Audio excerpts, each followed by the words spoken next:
आपल्या भाषणासाठी सारे लोक आतुरतेने वाट पाहत आहेत.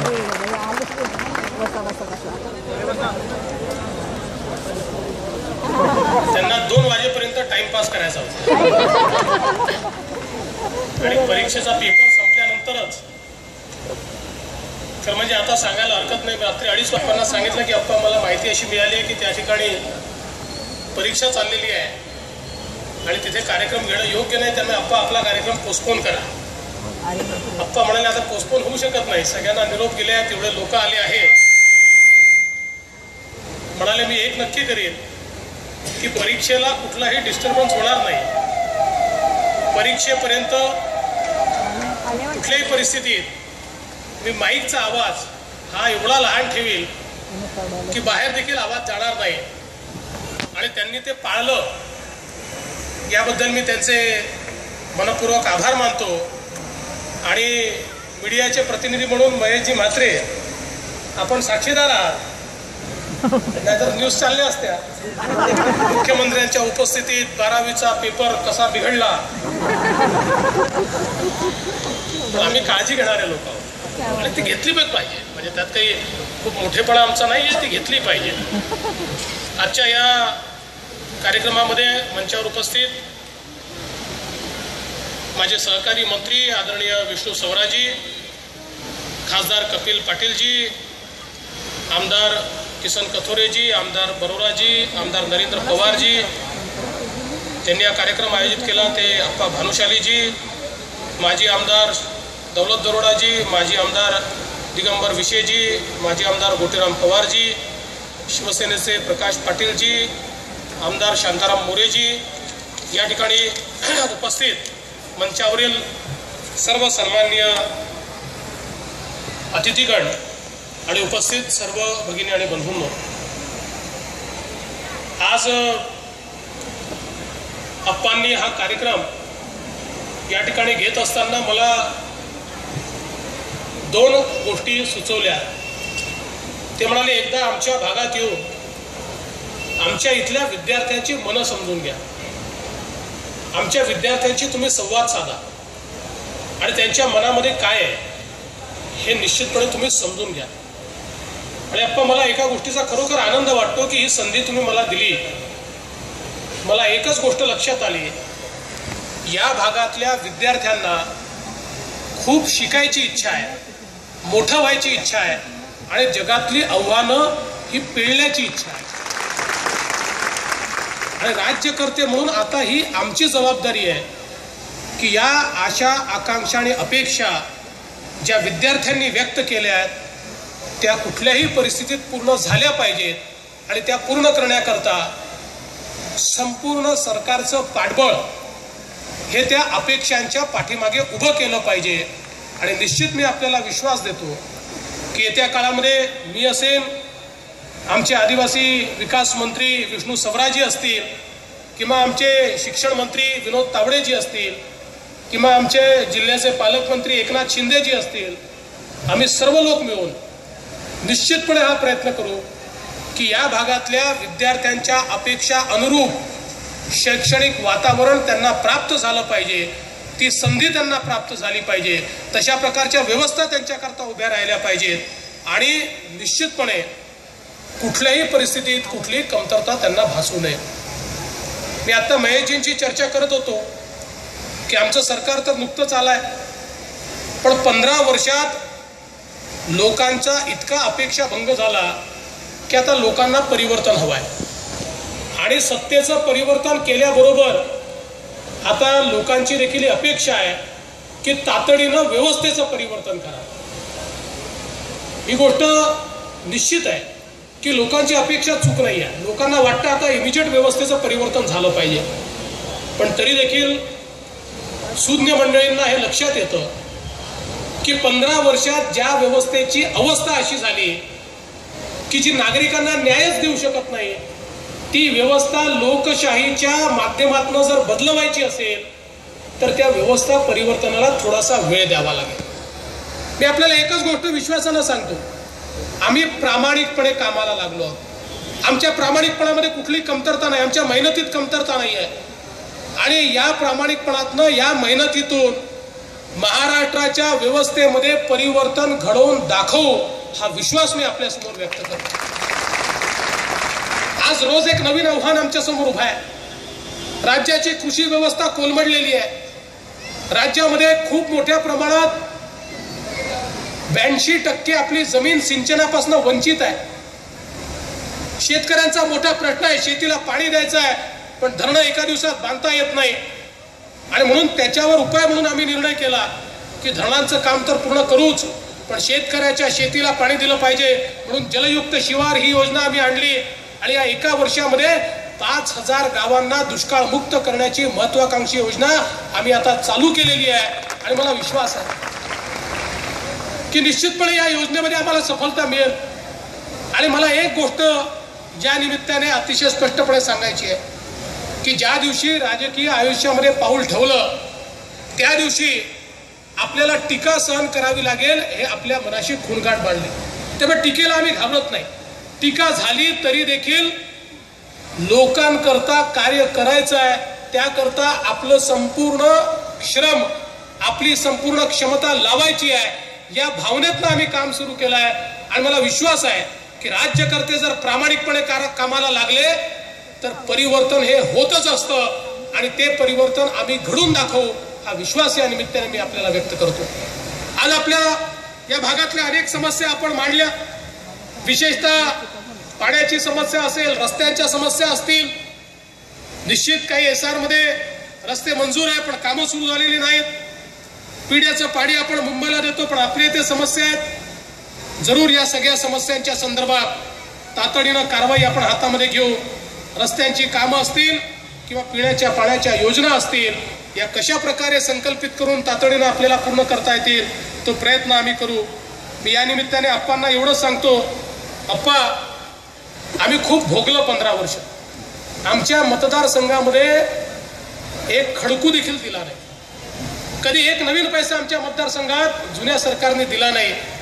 पण त्यातनं आमच्या मनामध्ये बदल्याची भावना नाही. आमच्या मनामध्ये अंतर्मुख होऊन आम्ही विचार करतो की प्रत्येक मतदारसंघात कोणी निवडून येऊ, आम्ही निवडून आलो तरी दुसऱ्याला मतं मिळतात, दुसरा निवडून आला तर आम्हाला मतं मिळतात. आणि त्यामुळे नागरिकांमध्ये भेदभाव करायचा हे आमच्या सरकारमध्ये कधी होणार नाही. कोण कुठल्या पक्षाचा आहे याचा विचार न करता जनहिताच्या बाबी या सगळ्या मतदारसंघांमध्ये झाल्याच पाहिजे आणि त्याकरता निधी उपलब्ध करूनच दिला पाहिजे या भावनेतून आमचं सरकार काम करेल. आणि म्हणून कोणाच्याही प्रती, कुठल्याही मागच्या राज्यकर्त्यांच्या प्रती कुठली तरी आता आम्हाला त्यांचा बदला घ्यायचा आहे, आम्हाला पैसे दिले नाही तर आता त्यांना आम्ही पैसे देणार नाही अशी भावना नाही. विकासाकरता निधी उपलब्ध करून देऊ. मात्र एक गोष्ट निश्चित आहे, विकासाकरता निधी उपलब्ध करून देत असताना तो विकासावरच खर्च झाला पाहिजे याची देखील संपूर्ण तदाद त्या ठिकाणी ठेवू. आणि म्हणूनच आता आम्ही टेंडरिंगची पद्धत स्वीकारलेली आहे. 3 लाखावरची सगळी कामं टेंडरिंगने.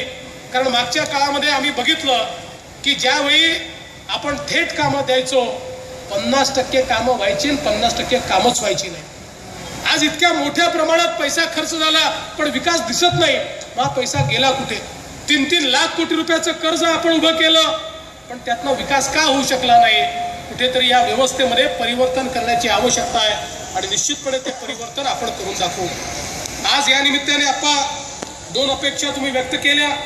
निश्चित आपण या सगळ्या आदिवासी बहुल भागामध्ये ही शाळा चालवता आणि त्यामुळे नवीन शाळेकरता आपल्या निश्चित सरकारच्या माध्यमातून आता मी आकडा घोषित करत नाही कारण आकडेवाल्यांपैकी मी नाही, त्यामुळे आकडा मला लावता येत नाही, सांगता येत नाही, आकडा मी चालूही देत नाही. पण आपल्याला निश्चितपणे सांगतो की काही ना काही भरीव मदत ही निश्चितपणे आपली जी अपेक्षा व्यक्त केली आहे त्या निमित्ताने आम्ही करू. दुसरा प्रश्न आपण तालुक्यांच्या संदर्भात या ठिकाणी मांडला आहे. आमच्या सरकारमध्ये आता आम्ही हा विचार सुरू केला आहे की तालुक्याचं विभाजन काही ठिकाणी करणं आवश्यक आहे. काही तालुके इतके मोठे झाले आहेत की त्या निमित्ताने त्या ठिकाणची प्रशासनिक व्यवस्था ही न्याय देऊ शकत नाही.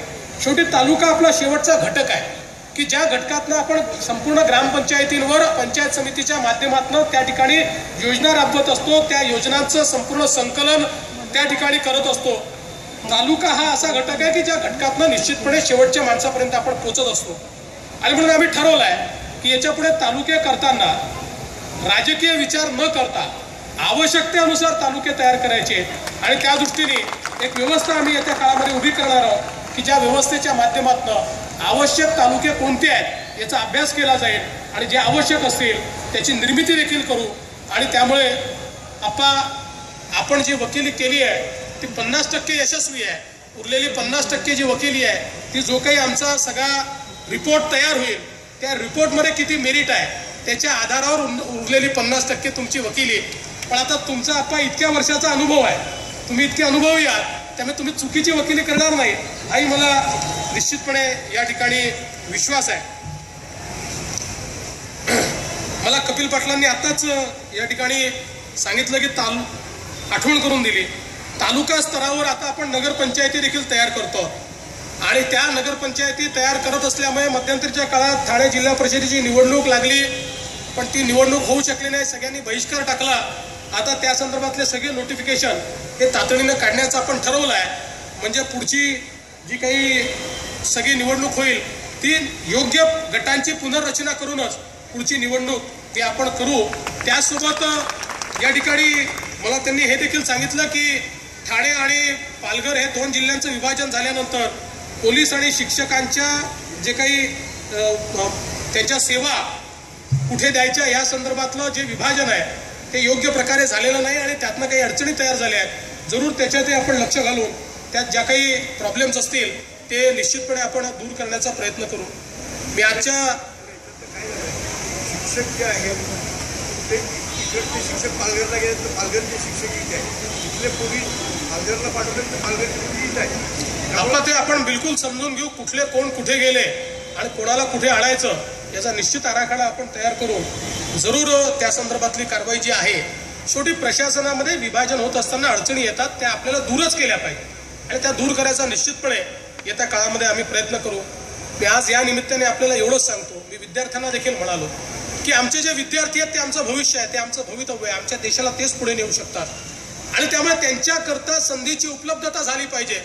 आता आम्ही आमच्याकडे नवीन मंत्रालय तयार केलं, कौशल्य प्रशिक्षण आणि उद्योजकता, की ज्या माध्यमातून ही जी आमची 5 कोटी तरुणाई आहे या तरुणाईला प्रशिक्षण मिळालं पाहिजे, त्यांच्या हाताला काम मिळालं पाहिजे आणि तशा प्रकारच्या व्यवस्था या आम्ही सुरू करणार आहोत।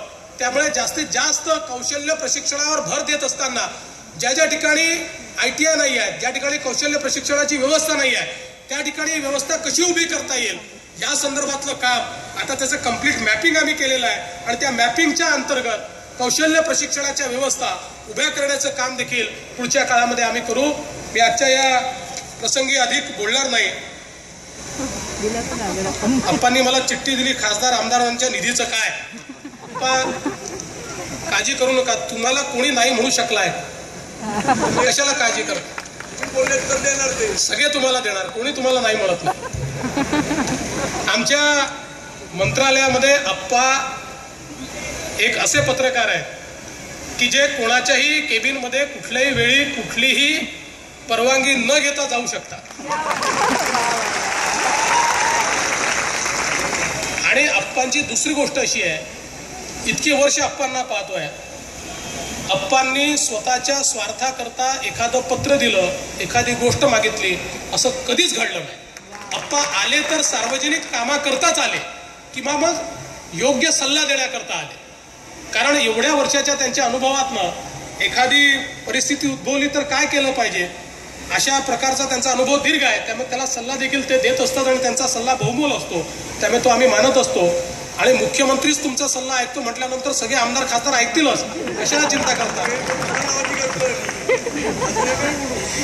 निश्चित सगळे आपल्याला मदत करतील आणि सगळ्या गोष्टी काही जाहीरपणे करायच्या नसतात। आपण काळजी करू नका, आपण पूर्ण करू नका, काय अडचण आहे। मी आजच्या या प्रसंगी आपल्या सर्व लोकांचे या ठिकाणी आभार मानतो, आपलं अभिनंदन देखील करतो की परीक्षा सुरू असताना माईक बंद ठेवून कार्यक्रम सुरू असताना देखील आपण गडबड गोंधळ केला नाही, तर आपण ही जी अडचण आहे ती समजून घेतली की आपलेच पोरं परीक्षा देत आहेत आणि बंद माईकने देखील आपण शांतपणे कार्यक्रम पार पाडला, त्याबद्दल मी आपल्या सर्वांचे मनपूर्वक आभार मानतो आणि आपल्याला या ठिकाणी आप्पा ही शाश्वती देतो. खरं म्हणजे आपण इतक्या घाईने हा कार्यक्रम मागितला त्यामुळे हेलिकॉप्टरने यावं लागलं. पण पुढच्या वेळेस आपल्या कार्यक्रमाला गाडीनेच येईल आणि सगळे रस्ते पाहत येईल. पण तोपर्यंत रस्त्याची अवस्था देखील सुधारलेली असेल हेही आपल्याला निश्चितपणे या ठिकाणी सांगतो आणि माझं बोलणं संपवतो. धन्यवाद.